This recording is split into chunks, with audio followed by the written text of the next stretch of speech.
समझदार लोग दो फ्रंट पर युद्ध कभी नहीं करते, करते ही नहीं। Mature people never fight on double front. दूसरा फ्रंट खोलते ही नहीं, खोलते ही नहीं। तुम जितने फ्रंट खोलोगे ना, उतनी ऊर्जा तुम्हारी डिवाइड होती जाएगी।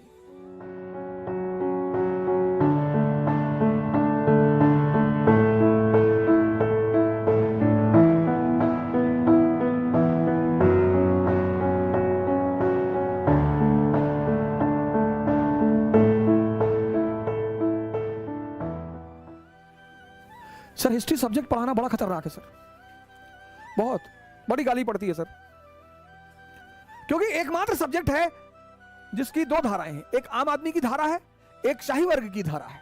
जैसे ज्योग्राफी है, उसमें कहां कम्युनलिज्म डाल दोगे यार कि हिमालय पर्वत हिंदुओं का है, हिंदू कुछ मुसलमानों का है, उसमें कहां कम्युनलिज्म डाल दोगे, उसमें कहां कास्टिसिज्म डाल दोगे, पॉलिटी में कहां डाल दोगे, इकोनॉमी में कहां डाल दोगे।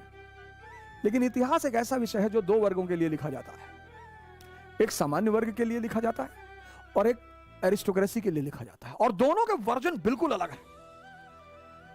जैसे हमारे बहुत सारे भारत के लोग जो नेहरू के बारे में कुछ नहीं जानते, कुछ भी नहीं, वो एडविना माउंटबेटन के बारे में जानते हैं।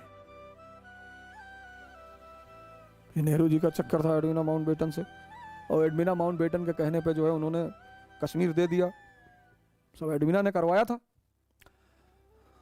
तुम नेहरू के चौकीदार थे, देख रहे थे। यह भारत की एक आम मानसिकता है। इडियट जो वर्ड है बड़ा प्यारा वर्ड है, बेवकूफ। बेवकूफ मतलब जो दूसरे के जीवन में दखलंदाजी रखे। आप कैसे पता करोगे बेवकूफ है? उसकी बातों से। नॉन अलाइन मूवमेंट बताओ, नहीं पता। फर्स्ट प्लान बताओ, 5 ईयर प्लान, नहीं पता। नेहरू की ट्राइबल पॉलिसी बताओ, नहीं पता। लेकिन यह पता है एडविना माउंटबेटन से रिलेशन है, उपलब्धि है भैया। जिस कौम ने पूरा भारत पर कब्जा किया, उस आदमी ने उस कौम की वाइसराय की पत्नी फंसा ली।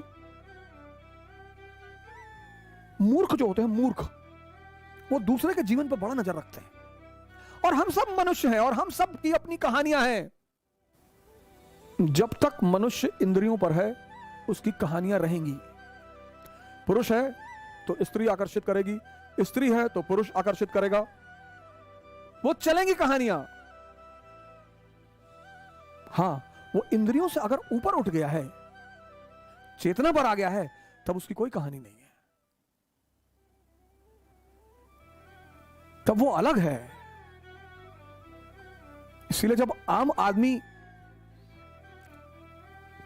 किसी चीज में उलझा पाया जाता है तो उस पर ज्यादा लोगों को दुख नहीं होता। कोई संत पाया जाता है तो बड़ा दुख होता है कि तुम तो उठ चुके थे ना, तुमने तो इस बात की घोषणा कर दी थी कि तुम इंद्रियों से ऊपर उठ चुके हो, फिर वापस